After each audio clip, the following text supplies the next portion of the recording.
Ladies and gentlemen, thank you for tuning into the PWF Empire podcast. Jay here, along with my right-hand man, Cass, making his return to PWF Empire. How are you doing tonight, Cass? It's called being busy, being an adult. It feels as if you're getting old as the days go by every single week when you're a 90s kid. Yeah. What year were you born? 95. See, you were born like halfway into the decade. I don't know about you like claiming 90. Well, you know what? I'll let you have it. If you don't know this about me, I'm very particular about the 90s, and maybe it's because I'm a little defensive because I was technically born in 1989, but I don't look at that as a negative thing. I still count myself as a 90s kid because me being born in 89 means that I actually lived through every single second of the 90s. But you got Cass, people like you coming along. You lived halfway through the decade, don't even remember the first few years, and just all jumping on Yeah, the at least I got 90s the train. 5. Yeah, you know what? I'll I got the let you have 5. it. I'm not even gonna make a big deal about it. But Good to something be that I, back, though. something that I want to make a big deal about. What? We're going to WrestleMania. Oh, yeah. This will Yes, be people. this will be your first WrestleMania, right? Yes, it will, and I'm very excited about it. Yeah, this will be my second one in a row, actually. My first time going to WrestleMania was last year, but decided to do it again this year. Me and my brothers, Lucas, Cass, Dalton, are going to be heading down to Orlando, Florida in April for WrestleMania. That's something to look forward to. Yeah. When can March 31st get here? She's like, I gotta do my best to be like, okay, Cass. Think about this. You're going to Mania, but yet you still have shit you gotta do in between now and then. So Hmm. it's still a long ways away. So it's kind of hard to like keep focused. But yeah, I am thrilled. I am excited to see. And people, we're all gonna be meeting each other for the first time, and we're finally gonna be able to determine who gets arrested first. Oh yeah, we already determined that, didn't we? Agree on Dalton. Oh He yeah. he's Oh the yeah. Oh most yeah. likely to be arrested. Oh yeah. But I don't know, with some of the stuff you were talking about, it could be you. I don't want to go all into that on air, but Yeah. Trust me, people. Okay, so something to look forward to as well that's not as far away as WrestleMania. It's only just a few days away. It is WWE's Royal Rumble for the year 2017. That is why we are here tonight to discuss Hmm. that pay-per-view. We're going to preview it, go down the card, match by match, discuss all of that good stuff. This is a very important time in the year for wrestling fans. This is the start Hmm. to the road to WrestleMania, just what we were talking about there. Let me ask you this question. What's your level of confidence in the WWE product at this point? Because the Royal Rumble is a very important night, and at the Hmm. very least, they're going to start forming the structure for WrestleMania. So I'm curious to know from you, like, what are you thinking about the product overall? I would say right now they have no idea with what direction that they want to go towards because honestly, with everything that's been going on, and if you don't know, the reason why I was gone is just because I had to take a break and I wanted to just keep with my thoughts and for what I've seen over the last month. Like I said, to me, it doesn't. I don't think they know what they're doing at this point in time. I mean, we've heard that plans have been changing. We've seen like from Raw and SmackDown consistently, like them changing up storylines, them changing up champions on who's going into the Royal Rumble as the champion and who might be going through WrestleMania season as the champion. So Well, let for me an ask you this question. unpredictability, Oh, I was go ahead. just about to get to that on the whole unpredictability side of it. If it seems as if they don't know what's happening at WrestleMania, maybe that could be looked at a from a different angle and say that things Yeah. aren't predictable. So Mhm. would that And that's necessarily be great. a bad thing? No, I would no, definitely because it's like it's one of those things. Like as wrestling fans, it's like we always talk about how things can be predictable on a week to week to week basis. However, I know we're gonna get into it, but this Royal Rumble show that's coming up this Sunday is literally is the first time I've been excited for a Royal Rumble pay per view in like the last 2 years because remember they've had to change it up quite a bit the Hmm. last couple of years, but with again, we're going to talk about it, but it's just like there's just so many stories that they could go with for what happens, specifically what happens this Sunday at the Rumble. And I guess I'll just go ahead and throw out a little spoiler alert here. I don't have any friggin' idea who's going to actually win the Royal Rumble. You can kind of Me get a neither. sense in previous years of the Hmm. storyline and how WWE gets behind a certain person, and it gives you some clues as to who's going to win.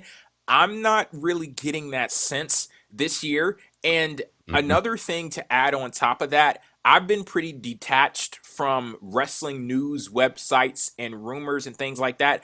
I haven't been on a wrestling news site in I don't know how long. So I don't even know who's rumored. Like I know they do betting odds and things like that. I have I no don't pay idea. attention to that. Yeah, I have no idea who the hell is in the lead or who's, I don't know any of that. So this is going to be an interesting show. And let's Hmm. go ahead and Definitely. get this thing kicked off. We have a few pre-show matches Hmm. for the Royal Rumble. Sasha Banks versus Nia Jax. Both of these are from Monday Night Raw. And the tag team titles are on the line. Cesaro and Sheamus defending versus Luke Gallows and Karl Anderson. And I see the stipulation here is that two referees are going to be assigned to the match. Yeah. Okay. Well, as far as Sasha Banks versus Naomi, I mean, yeah. Uh, Sorry, CB. This is how long I've been gone. Nia Jax, Getting your Sasha minorities Banks mixed versus. up there, man. Yeah, I got the colors right, but that's around the point. But Nia Jax versus Sasha Banks. I mean, from what I've seen on Raw, they've kind of like done little nitpicks of the feud. Like I remember, like there was like one week where Sasha Banks cost Nia Jax the opportunity to challenge Charlotte. And then there was another week where I thought was very clever where they had where Sasha Banks was training, Yeah, it was last like week. doing some in-ring stuff. Yeah, like Hmm. doing some in-ring stuff and they had Nia Jax attack her. Those are like little subtle things that I like. It's something there and you don't really see that a lot because why wouldn't somebody that they wouldn't like just attack their injured opponent? They just want to like keep them out of the picture. And I really think this is it's definitely a unique match. Hmm. As far as the winner, I'm gonna go with Nia Jax because even though Sasha Banks definitely, I'd say, hasn't had such a pay per view win, well, in a long time. The Nia Jax is the one that they're building up, and they need to keep consistency with that. So, yeah, I got Nia Jax. For this one, this is going to be interesting to sit back and watch because this is a different look for Sasha Banks. She's Mm-hmm. usually the person that goes into the ring and it's like, you know, I was going to say Confident. balls to the wall, but I digress. She's like very high energy and bouncing all over the place. It's going to be interesting to see who Sasha Banks is in this match versus Nia Jax, a person unlike anyone Sasha Banks has ever faced before. So to see how those styles mesh together in the ring, that's going to be the big thing that I'm looking for in this match. And that could be that's definitely going to be the determining factor in whether this match is a good one or not. Just how they mesh together as Yeah, opponents. I know a lot of folks don't see what I see in Nia Jax, but if you look at the matches that she had rightfully with so. Bayley, not that first match that she had with Oh yeah, Bayley, that because that that, that that mm-mm. at London is Yeah, I didn't like terrible. I didn't Don't like that watch one. it. But the latter matches that she had with Bayley and the ones that she had with Asuka, great stuff. So Nia Jax, Hmm. she can perform at a high level. Let's see if this And is one of those times. And real quick, on another thing about Nia Jax is the fact that she's so limited. Like you can tell that she's very limited to what she Hmm. can do because she's just not as athletic of like a one of Braun Strowman. But I think Sasha Banks is definitely going to be able to get something out of Nia Jax in a good match. So yeah, I'm looking forward to it. I mean, a lot of people bitch about how it's on the pre-show, It did and I'm like, surprise me when I saw that. but it's fine. Like honestly, especially since this is like a 6 hour event. Good God Lord Almighty! have mercy. But I think this is good. Like I said, it's fine. I mean, like it's no big deal. Especially if Sasha Banks still can get like her payday in. But yeah, Okay, and then we have the other pre-show match: Cesaro and Sheamus versus Luke Gallows and Karl Anderson for the tag I have not titles. been able. Yeah, I have not been able to comment on the tag team, those Raw tag team titles since they debuted, and let me tell you, those belts are ugly as fuck. I hate them. Like I so hate them. And I saw like somebody on Twitter like put a picture of like the Ruthless Aggression era titles versus the titles that we have today. Every single one. I'm like, wow, there is just such a lack of creativity. But that's around the point. Mm-hmm. But yeah, Guns and Gallows, as I like to call them, versus Cesaro and Sheamus. These guys have had singles matches after singles matches after singles matches, and when they had the Raw Tag Team Title match on Raw, which I completely hated because Gallows and Anderson came out looking like the baby faces in that sense, and I was really mad that they didn't win. And now that they're adding two refs here, while it does add intrigue to me, and it's interesting because it does make sense, but to me, this just also screams, we're definitely going to get something funky. Like, don't be surprised if those two referees, one referee gets knocked down, and then when the other ref comes in, but yet the other ref comes back up, and we see a double count. Like, I'm thinking we get that, and we don't have any winner. So what's your opinion on the way that Karl Anderson and Luke Gallows have been handled? Because there have been a whole hell of a lot of issues with them in WWE, and it got to a point where they tried to correct course after that stupid ass segment that they had in the ring in WWE. The next week they were like, okay, well, yeah, this is we got to do something about this. We got to change that. But you know, I come back a month after that, and they're still talking about how these They're guys, still the same. yeah, how they're gonna change, and they're about their business. And it's like, in my mind, I'm like, don't talk about it, be about it. So have they been about it? No, they haven't. And like I heard, I was listening to an interview that they had with somebody from another podcast one time. And get this, they pretty much they're just like they're just entertaining the masses because the podcast is about.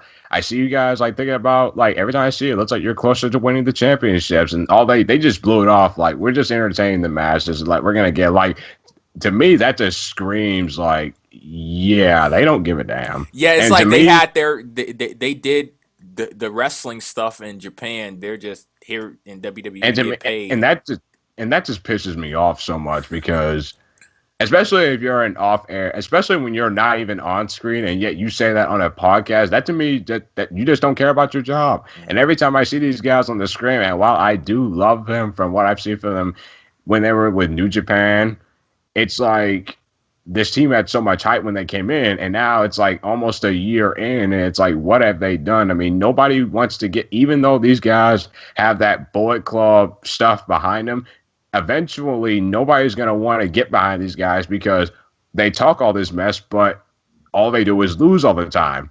Especially since I count this up, they have had 5 attempts to get those titles since they've been here, and this will be their 6th. And real quick on the winner, I want to say Gallows and Anderson finally go over because about that smazzy finish, because to me that's just way too convenient for that to happen, because I'm like, yeah, like, but unfortunately I think Sheamus and Cesaro are going to retain. You're about to give him a name there, Sheamus. Yeah. That's some Tony stuff right there. Okay, Shots fired. Oh no, I like her little squish names that she does. What else do we have here? Who you got winning this tag match? This is a Raw match. You already know. I'm still on the Underground Railroad.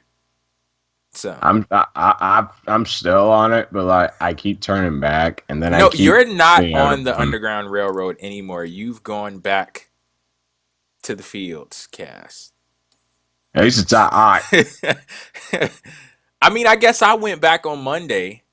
Well, you live in Arizona, so yeah.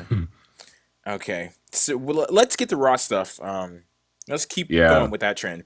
Charlotte Flair versus Bayley. This is a singles match for the WWE Raw Women's Championship. Now, let me just go ahead and say this.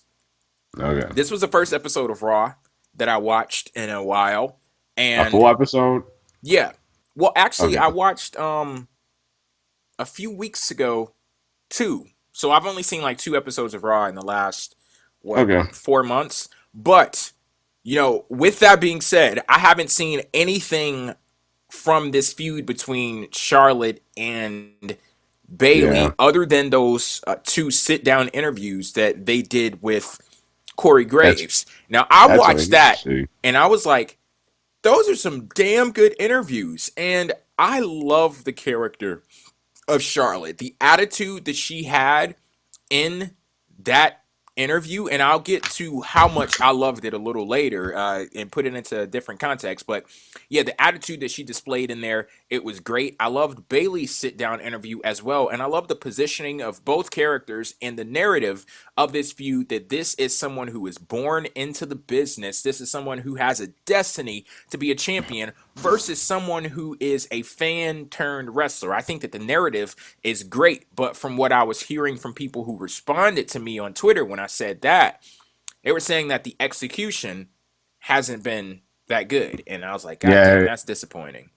yeah, it really hasn't. Like those sit down interviews were pretty much the only thing you need to see from the build for this feud because what they've tried to do over the last couple of weeks has just either been awkward, and I don't know if that's by design, or they just haven't been that good. Like I remember Mm-hmm. like one week they tried to like do like Charlotte tried to like show stuff that Bayley like had written like as she was growing up being a WWE fan and showing people the photos that Bayley took with like John Cena and RVD and the rest of them, like really trying to play up the fact that Bayley is not on Charlotte's level. And to me, for a person who actually saw, and I know again, we know like there's a disconnect between NXT and the main roster, but it's kind of Mm-hmm. sucks. It kind of sucks seeing this because it's just like now we're literally starting Bayley from the ground up all over again.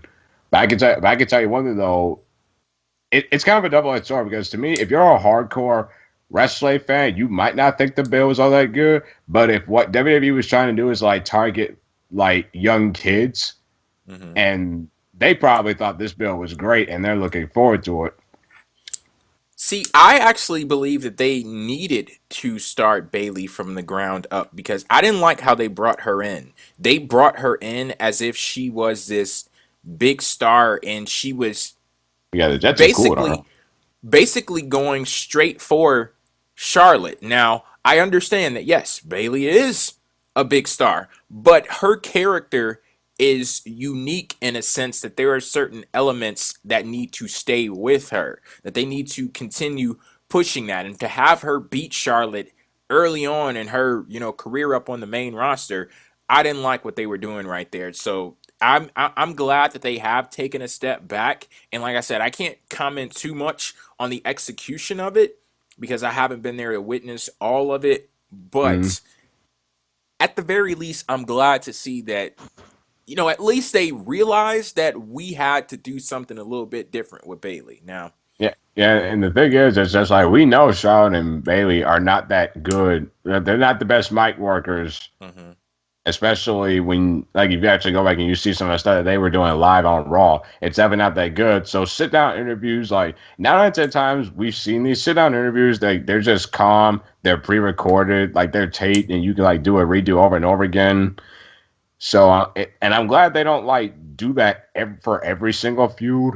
mm-hmm. Pretty much, I'm glad they pull that rabbit out of their hat, like when it's like a special time. But yeah, this match, I don't see Bayley winning Oh, it's definitely gonna be because Charlotte. yeah, because it'd be way too soon to put the belt on Bayley, and plus there's just not to me there's just not enough sympathy for Bayley from mm-hmm. the audience enough so that way when Bayley finally wins the championship, it definitely will mean so much more. And I know I'm probably trying not to look too far ahead, but I wouldn't be surprised if she won it at Mania in Mm-hmm. some shape, form, or fashion. Yeah, that could be a big moment there. Big babyface win for Bayley at the grandest stage for them all. So we'll I, see what happens we with got a that clean one. finish here. See a Uh, clean finish here. um, well, to continue pushing Bayley as kind of like an underdog, I wouldn't be surprised if we didn't get one. Yeah, like this, But like this card's just so good. It'd be almost shockingly if we saw a Smozzy finish in any one of these matches. Okay, what else do we have here? Rich Swann versus Neville, a singles match for the WWE Cruiserweight Championship. Now, here's the Neville's thing. a great heel. Oh my God, I love the character of Neville. He is just He about got my that. favorite character in WWE right now. So I'm gonna go out on a limb and say you've been watching 205 Live. I have only been watching the stuff that he's done on Raw, not 205 Live. And it's crazy that you say that Neville is a good heel and you haven't even been seeing 205 Live. Because if you think he's a good heel just based off of what you saw on Monday Night Raw, Mm-hmm. man, I'm telling you. And let me just send this message out to everyone who is listening right now. I haven't had the opportunity to rave about 205 Live on a show yet. Do not look at Monday Night Raw and judge 205 Live based off of the fuckery that the Cruiserweight division was. When it comes to 205 Live, that is at least WWE's second best show, right behind SmackDown. I would rank it, of course, above Monday Night Raw, and I would rank it above NXT as well. That show is What? that show is a perfectly structured show. Now realize when I say it's a perfectly structured show, it does not mean that the show is perfect. It does not mean that every single thing Mm-hmm. that's on there is amazing. I just mean the structure in a sense that, you But the know, problem, like this match gets this amount of time, then you have promos here and there, and then you have character building segments, and then you have just stuff that is unique to people on the roster. Like they give you an opportunity to find out who these people are, that in turn makes you care more when they're in the ring. I just think that they do a really good job with the booking of that show, and I'll just say give it a chance. It's going to be difficult because of what we've seen of the Cruiserweight division from the time that they not debuted just that. on SmackDown to, shit, probably, or not SmackDown, Raw. But yeah, just give the show a chance. Give the show a You know, it's chance. a It's a good show. you yeah, you all know it's ironic. I would actually compare 205 Live to pretty much SmackDown in a sense because if you think about it, like what we see on Raw, the cruiserweights are on Raw, and everybody watches Raw, and Raw's definitely not that good of a show. But when you have 205 Live after SmackDown, and and you're saying that it's a good show in people's minds, that just brings the stigma to what SmackDown is to Raw, the B show. Hmm. It's a good show it's a show that's had good qualities, good stuff on it, but because it's such a lesser tier Mm-hmm. of all the branches that WWE has with these shows, it just gets the bad factor. And honestly, another issue with it is because the fact that it's after fucking SmackDown, Yeah. Which, that's a and I'll real still issue. say this: put Talking Smack on after SmackDown. Find Yeah, somewhere else for the Cruiserweight show 205 Live. Honestly, I wish that they would have their own dedicated audience. I don't even like the fact yeah. that they have the audience of SmackDown because They leave. I was watching 205 Live, what was it? Yesterday, I saw Mhm. this great match between Cedric Alexander and Neville. And you can tell the audience was bored. Yeah. They didn't give a damn because they did not come there to see Neville and And it's Cedric not their fault, Alexander. really. Yeah, they don't give a shit about the cruiserweights, but But it's not their fault, really. yeah, and I'm not necessarily blaming them. I'm just saying that WWE should find something to Hmm. do with the cruiserweights in a sense where they're not the leftovers, where they're not, because I think the product is good enough to stand on its own. Now, I'm sure that there are business reasons as to why they have it after SmackDown and all of that, but I just wish that we existed in a situation where, because NXT, they have their own dedicated audience. When you go Yeah, to an NXT show, you're going there to see those people on that roster. I just wish definitely. that 205 Live could have that same thing. Well, for me, like when it comes to 205 Live, like I've only watched one episode, and that was the premiere episode where Hmm. Rich Swann won the title. See, That was the only one I watched. I wouldn't even say that's an accurate like an Yeah, accurate picture of what the show is, because even but I that know because it episode was was a just little rough. starting. Yeah, Hmm. here's the thing. Like again, it's just starting like 205 Live. Like it's still a new thing. Like Hmm. we're like a good like what like 2.5 months in to this 205 Live thing now. It's still a very new show, but it's just the reason why I can't watch it is just because my life doesn't revolve always around wrestling. I It really doesn't. Yeah, and I know. Trust me, I had to give up some stuff, but Yeah. like But I haven't this watched NXT in a while. I kind of dropped NXT for the cruiserweights, but I got to get back into NXT though. But yeah, for Rich Swann and Neville, Neville I'm has looking got to forward win to this this. match. Yeah, he's definitely got to win because honestly, it's one of those things like where and they haven't been able to do this a lot. Like when someone turns heel, there needs to be a purpose. There always has to be a purpose when somebody turns heel. Neville has given us that purpose over the last for a good while now. For him not to lose, I mean, for him to not win the cruiserweight championship this Sunday, it would be a disservice to definitely him and Hmm. his character. And honestly, it definitely would be worse if he lost clean because that Yeah. definitely would that would just kill all of his momentum. Like nobody will actually be able to take him seriously. He just end up like any other heel. But yes, I'm going with Neville for the win. And plus, he need like I'm just gonna go ahead and say this. He is the Donald Trump of the cruiserweight division. He's the person. He's gonna be the person that kicks that division's ass. Like, he's gonna be the ass kicker that puts that division back in its place. Oh yeah. Oh yeah. And he's done a wonderful job of it so far. So Neville for the win here. Okay. No disqualification match for the WWE Universal Championship.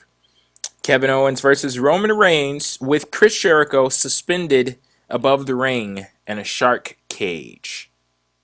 This build, and I'm trying, and and here's the thing, people. Like the thing about this build is just the sheer fact of it's pretty much just been Roman, Jericho, Owens, Jericho, Owens, Roman, Jericho, pretty much this entire build. And honestly, it's really done. Like this reign for Kevin Owens as the Universal Champion just hasn't done him anything. It Yeah, hasn't done him anything at all. And yeah. it so sucks. And you don't want to know the unfortunate part about it? If I was to ask, like honestly, I want every single person that's watching right now, whether you're a regular commenter or you've never commented before, within the universe of WWE, please explain to me why Kevin Owens is champion.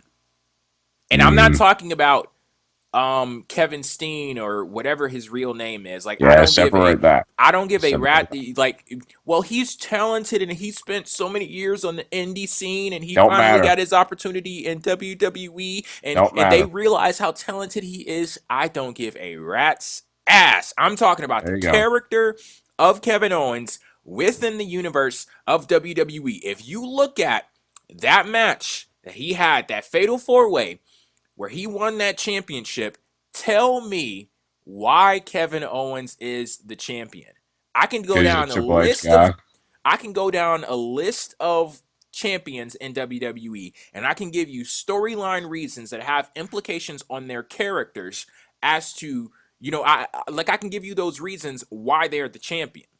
For example, AJ Styles. He's a champion because he's a master tactician. He's a person that studies his opponents, and he was able to devise a plan and effectively execute that plan. That's why he's a champion.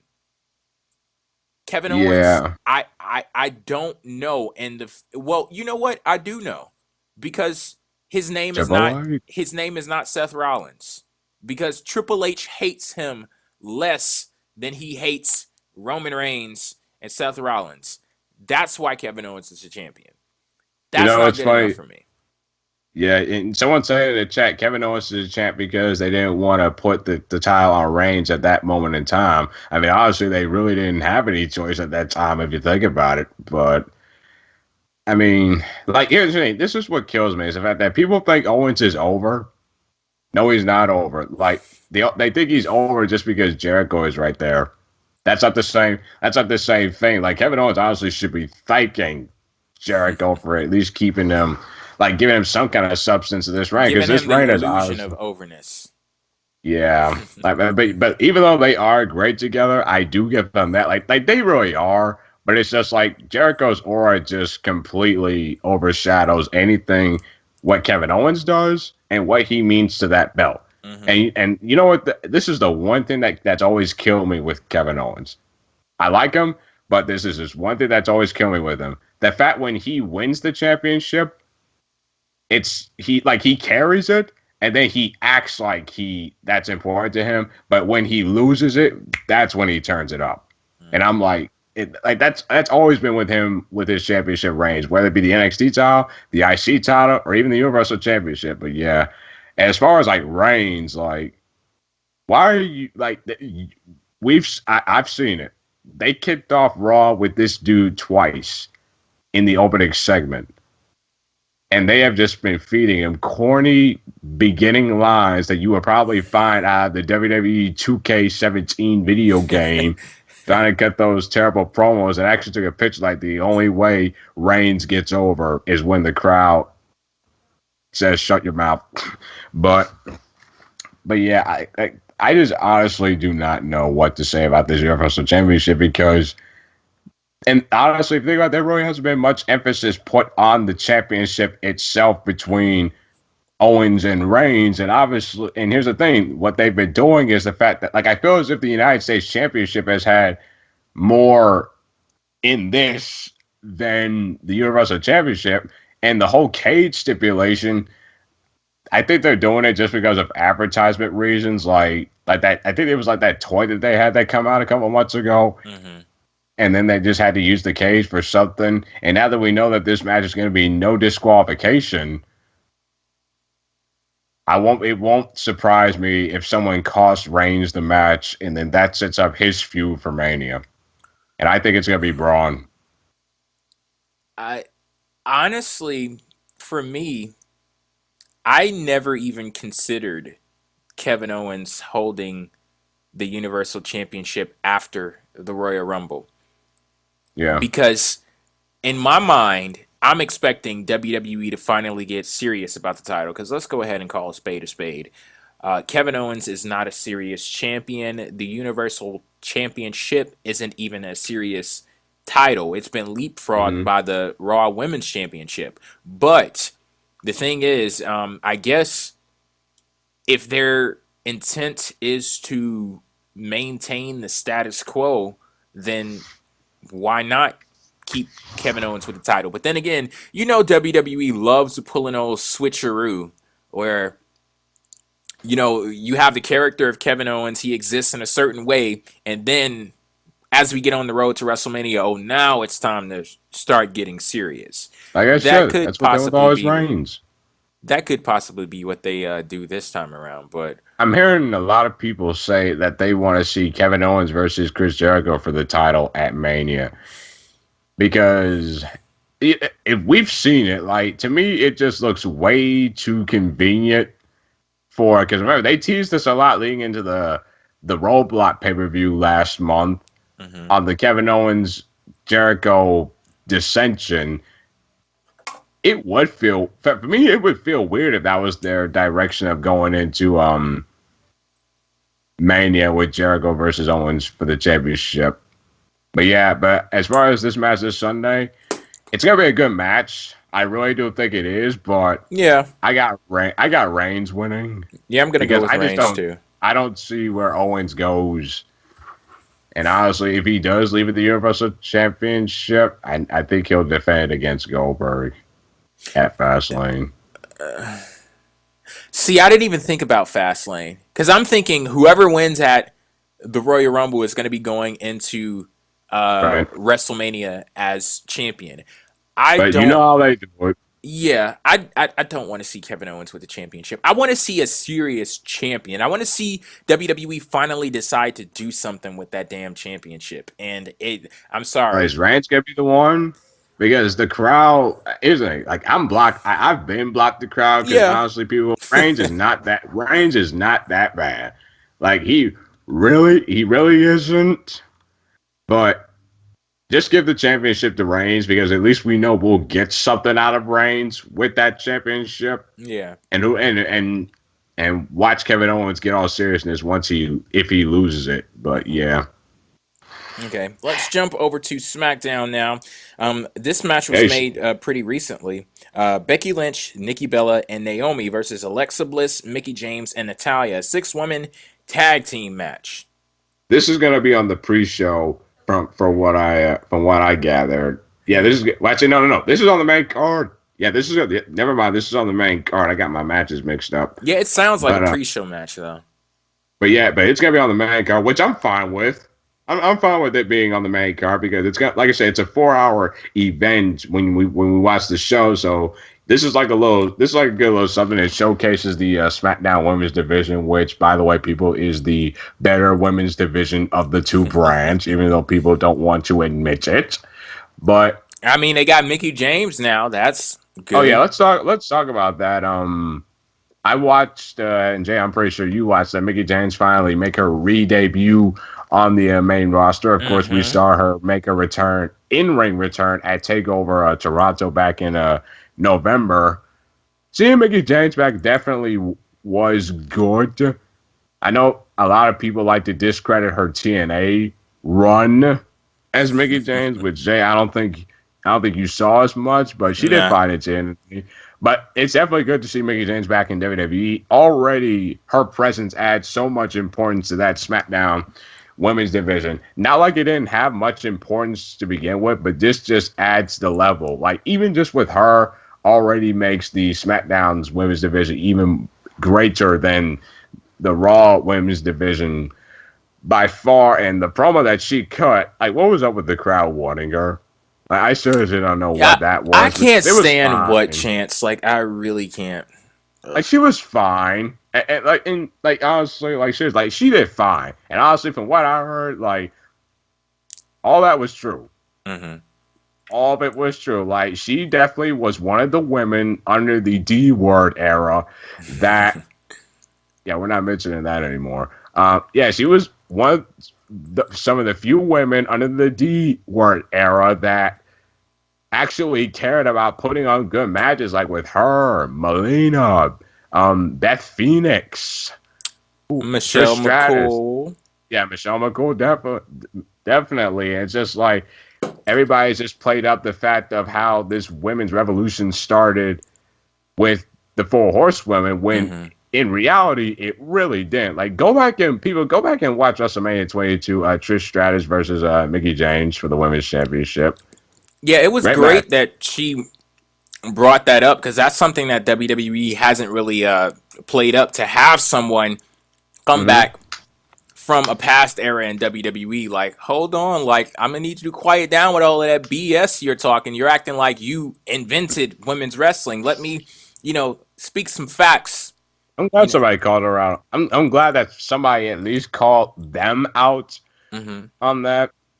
And of course, like, the execution of that song with Becky Lynch coming down, which was fine. And of course, Alexa Bliss, like this whole partnership between Mickie James and Alexa Bliss, I'm actually fine with it for now. That's a little weird for me.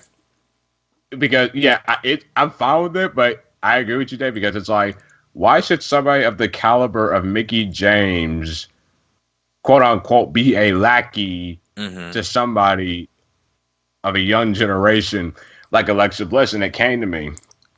It literally did come to me. Maybe the reason why they're putting Mickie James with Alexa Bliss right now is the fact that while Alexa Bliss has done a very tremendous job since coming up from NXT, like, she's actually she is who I would consider NXT breakout star of the year. But yeah, while she has been doing great, I still think that people don't really view her enough as a credible champion, mainly because of the size, I think. And the fact that she just doesn't have, like, she has that presence, but she doesn't have that presence to, like, where nobody can beat her. And I think with adding Mickie James there, she's going to be able to teach her to be, like, at least carry herself enough, because if Mickie James is willing to help out Alexa Bliss, then that means you should take this champion seriously. That's just interesting. I never look at it that way. Yeah, just add a little bit of, not credibility, but just add a little bit more of a presence. I just Mm-hmm. hope it doesn't get to the point to like a Jericho and Owens, Yeah. because Jericho just overshadows Owens completely. Whereas I think Alexa Bliss has enough personality to where Mickie James is still going to be there, but still be a credible heel champion. So that way, when somebody, an Ultimate Babyface, finally beats Alexa for the belt, it'll definitely be a good thing. Okay. So let's go for But the heel team for the win here. Get Mickie a win.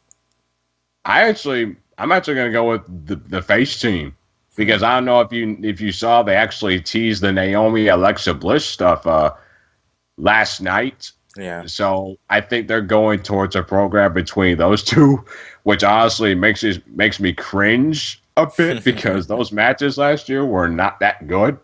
But again, this is something different from the women's division, so yeah, I'm willing to do it. Okay.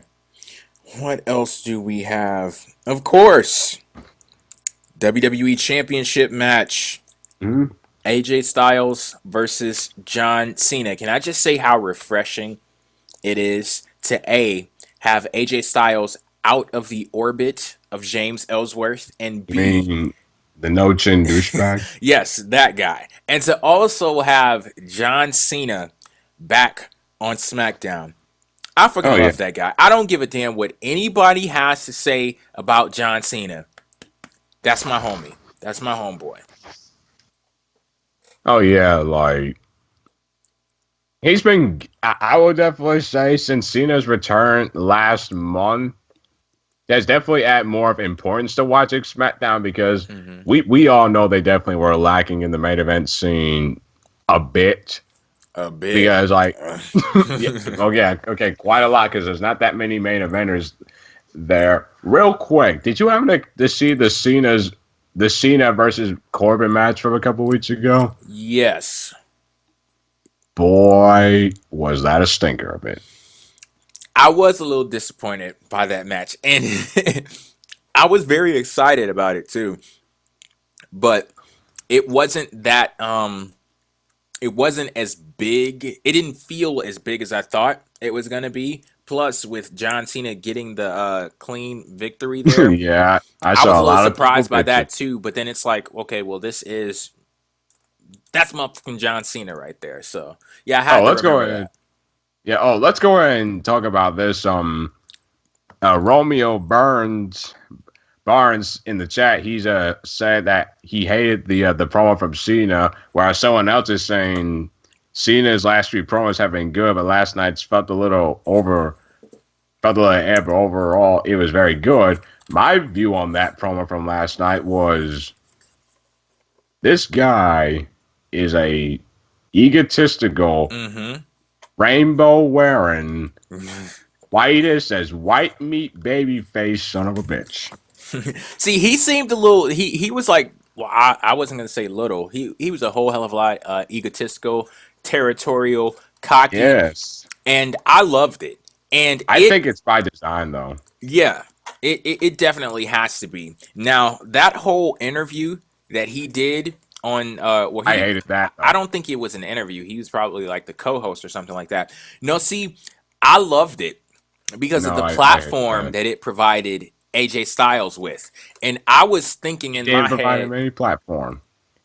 well, It I it mean, didn't it seriously didn't provide him a platform, because in the end, what happened? well, Styles see, got mollywopped mm-hmm, on the mic, and he yeah, got mollywopped on the mic. And honestly, for your WWE champion, I just don't. Here's the thing: I know that probably had to be by design, mm-hmm. because they had that video ready to go. Like I know it had to. I know it had to be by design, but to me, that definitely doesn't represent the company well. Mm-hmm, When you literally have your top guy literally berating your champion by saying just the guy from Atlanta. I mm-hmm. know people probably don't read into that as much, but that's just the little nuances that I pick up off Well, of when I'm see, like, the reason why I say it provided him with the platform is because as soon as I saw that video, in my mind, I was cutting a promo as if I was AJ Styles.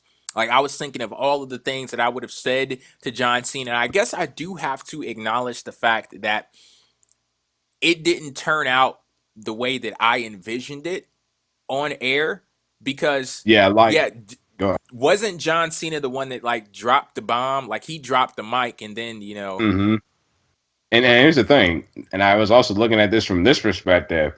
If you're a kid in the WWE universe, Cena's the babyface after he got that.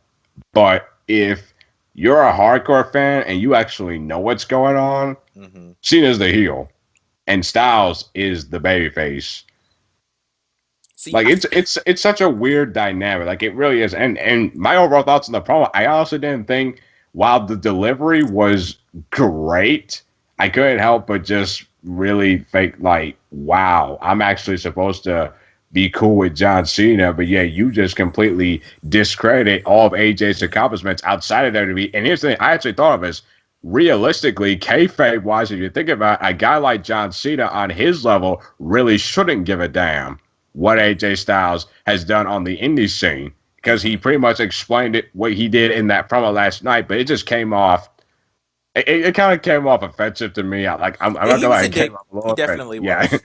He was. And I don't like to feel just for me. I don't like to feel that uncomfortableness when I know that someone I like just got mollywopped. Yeah, see, Cena should not have left that ring with Yeah. all of his teeth or something. We needed to see that frustration that AJ Styles felt because that's something that extends beyond like kayfabe.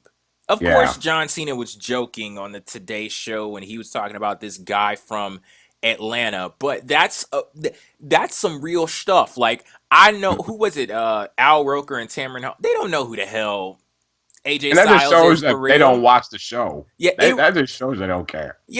it was rooted in realism, and I wish that we would have had the opportunity to see AJ like get that frustration out a little bit more. But this is something that has happened before in this feud Not where a it's like lot. something happens and then AJ Styles nibbles on it and John Cena eats his breakfast, lunch, and dinner. Like just clears the damn table and just walks away triumphant. But Haven't seen his promos really sounded repetitive.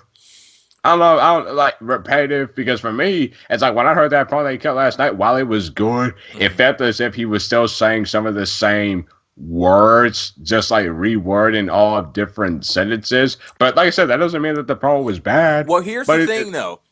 When people, because I think people were quick to say John Cena is repetitive, it Mhm. also has to be acknowledged that the reason why he sounds repetitive is because the setup is repetitive as well. If you look at the Sure. things that AJ Styles has said, he said some of those same things before. Same He's talked thing. about how he's going to embarrass John Cena in the ring. He's talked about how Beat he's a up better John Cena. yeah, he's talked about how he's a better wrestler than John Cena is. And this is a feud that we have seen so many A times with while John now. Cena. John Cena is going to have the same goddamn feud for the rest of his career. And I guess Nikki Bella, just that couple there, they're going to have the same feud. People are going to keep talking about how That shirt. John Cena is a bad wrestler and they're better than him if they come from the indies. And then Nikki Bella keeps getting into feuds and they're going to talk about how she only has her spot because of John Cena. So Tell you one thing though, that shirt that Cena was wearing last night was hilariously ugly. Like that was one of the most ugliest shirts I've ever I'm seen him just come waiting out on him with. to come up with a good shirt so I can buy it. Like I want to Like, buy a John Cena shirt, but like it that has to looks be a like nice one. that looks like what he would wear if he was gonna be in the movie that involved Bugs Bunny and the rest of the Looney Tunes. But the Okay. feud overall throughout this build has been tremendous. Shit, they honestly could have just looked at each Done. other stupidly in the ring, and I'm still gonna be excited Oh yeah, we for like. John Cena versus AJ Styles. Oh yeah, it's one of those situations like where we're just looking at the build because we know the match is gonna be quote unquote phenomenal. Without question. Yeah. But we know it's gonna be good. Mm-hmm. As far as the winner, good God Almighty, it's so tough because I honestly, like I say, the only way I'm able to actually tell who wins is who actually wins the Rumble. Mm. Because right now, as it stands, the way Cena left Styles, you would think that that Styles would be winning. I just don't see WWE like really pulling the trigger on Styles beating Cena clean for a third time. And honestly, if he does beat him for a third time, not much story that you could go with there, especially going into Mania. And it really would not shock me if Baron Cole was the one that cost Cena the match. And honestly, that would so suck. But right now, I got AJ Styles winning. Let's go with AJ. Because, and the reason why I pick It's AJ tough. is because John Cena has roots planted in WWE. You can do anything with that guy. I'm looking at AJ, and I basically want to reward him for the friggin' awesome year that he's had in WWE. And there's so much more that you can do with AJ Styles with the WWE Championship, and John Cena doesn't necessarily need it, Yeah. because they could decide a minute after the Royal Rumble ends, John Cena versus Undertaker at WrestleMania. Boom, you got it. It gets a little more difficult if you're trying to figure out what to do with AJ Styles if he does not have the WWE Championship. But I say that, and then Shame it, man. WWE they'll come up with some. Oh my no, That's what I heard. no, That's one of the rumored matches that's going on right now. Styles ugh, versus Shane. no. But again, that's looking too far ahead. So you want to get to the Rumble? Sure, let's move on to the Royal Rumble. And before we do this, I do have to say this though. It's interesting the way in which SmackDown and Raw have been booked leading into the Royal Rumble, because I've Yeah. noticed on Raw, their main focus is the Royal Rumble Mm-hmm. match. And on SmackDown, it's pretty much been The title match. The the WWE title title match. match. Yeah, so it's kind of interesting that now you have this new era of WWE with the brand extension, and Mhm. they how you divvy up the responsibilities and things, and just try to provide a different feel to the show, because yeah, we had a Royal Rumble qualifying match on SmackDown, but shit, Mojo Rawley won that Those are one. for So like geeks in that match. Like, good God it was like Almighty! basically Like, the tag team division.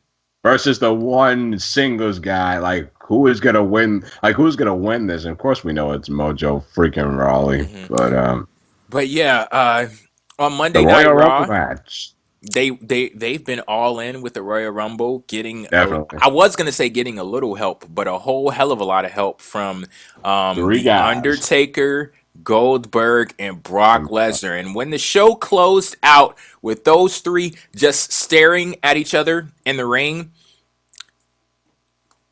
I'm disappointed in myself.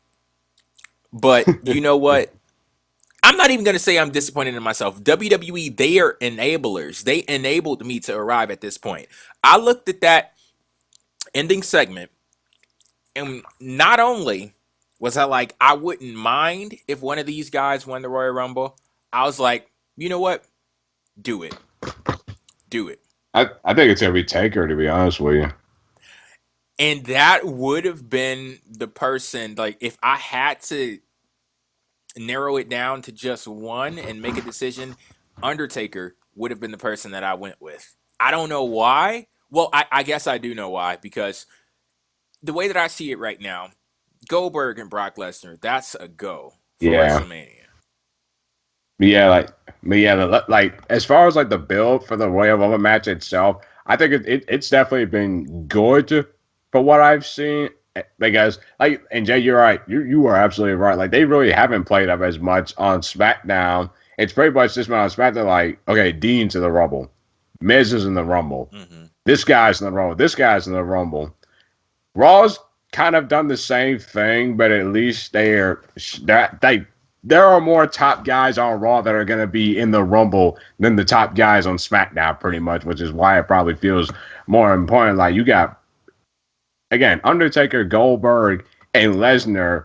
When you heard that those three were going to be in the match, you should have already known that this Rumble match is going to be stacked. Like, this Rumble match Sunday is probably the most excited I've been for a Rumble since 2007. Yeah, and I love the fact that they're taking it really seriously. Like I saw the graphic of all of the people that they had in the Rumble talking about how it's the most star-studded. Mm-hmm. And I think we have like 22 people confirmed right now, a little more than two-thirds. Big Show looked great, by the way. Yeah, Let I me saw a look at picture of him on Twitter. He has abs now. But that stare down that he had with Strowman Monday, Mm-hmm. oh boy. Yeah. But I think we're ready for this match this time. But that's around the point. But yeah, I got Taker winning this.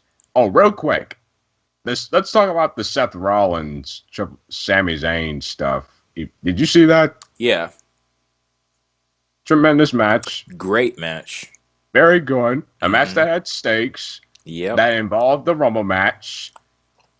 And then as when Seth Rollins, and what I really liked about this match real quick was how it started technical. Mm-hmm. You don't see a lot of that in wrestling matches anymore. Like, I really do appreciate the technical aspect of wrestling nowadays. And when the ghost of Triple H showed up, the pop that he got, and when Sami Zayn won, I felt like that was legitimately how Seth Rollins would lose, because we see that all the time, like a thumb to the eye and some of that message that we don't think it's legitimate. This one felt like real, legitimate. But for some reason, I still see Seth Rollins being in the Rumble this Sunday, but him starting at either number 2 or number 1. And I'm gonna go on a bold statement here. I think Seth Rollins and Dean Ambrose are going to be number 1 and number 2. That's interesting. Yeah. Yeah. I know WWE very heavily overplays those like distractions and stuff and roll-ups. I think it was done very nicely in this case. It was. Oh yeah, definitely. Finally, it looks like they're starting to plant the seeds for this Rollins Triple H stuff. Mm-hmm. Like, finally. What else do we have with this Rumble? We've talked about how stacked it is. I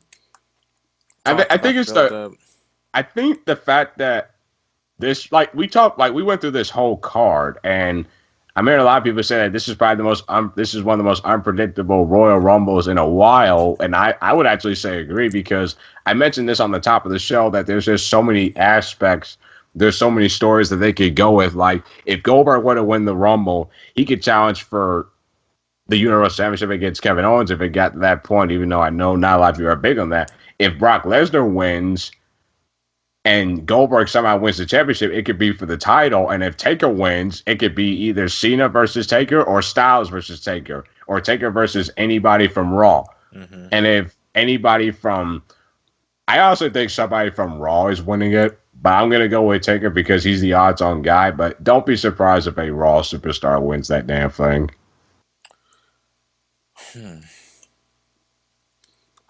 I honestly don't know who I want to pick. Should I go with Undertaker too? I don't know. I mean, to me, the reason why I picked Taker is because they put him in that match for a reason, not just to be like a. Now here's the thing. The reason why I think he's winning is because think about it, if he was a surprise entrant, you knew he wouldn't be winning. Mm-hmm. But the fact that they announced him in there, I think that's a sign that he's winning. I just think there's just so many different aspects that they could go along with. Yeah, I'm not picking. You can't. I'm punking out. Yep. Oh, come on. That's the fun aspect of this, but it's predictable, people. It's so predictable. Look at this. Like, I truly do think that WWE has no idea what they want to do for Mania. Like, I guarantee you that card is not finished at all. And Jay, this is important for you and I, because we're going to be seeing whatever WWE puts on that paper. Mm-hmm. And so whatever they put on that paper, I hope is very good. Yeah. But, well, at the very least, they are leaving their options open. I'm leaving my options open too. Mm-hmm. So, So that's our wallets. Shit, why not? Let's go with the Undertaker. I'll go Yeah. with Undertaker. But you have any predictions on surprise entrance in the Royal Rumble? I think we'll only get two.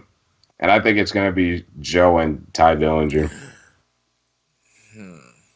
Those are the only two I got because this Royal Rumble is just so stacked. There's pretty much only room for two entrances. Mm-hmm. Because, you got to have the jobbers in there. Mm-hmm. And if Ty Dillinger doesn't come out at number 10, that's going to be such a letdown. So, what about Mr. Balor? No, I don't think he'll show up. I really don't think he'll show up because turns out I read on Wrestling League that they put out that his injury turns out it was worse than they had realized. Mm-hmm. So I don't see him back anytime soon. Like I'll be surprised if he makes it back for even Mania.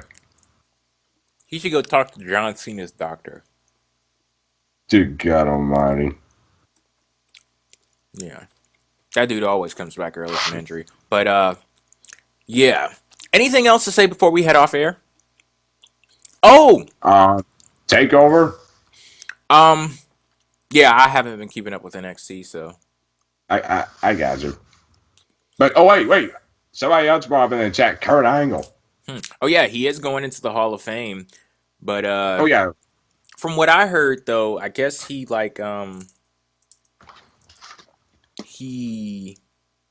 said that he wasn't going to be wrestling for WWE, but I don't know.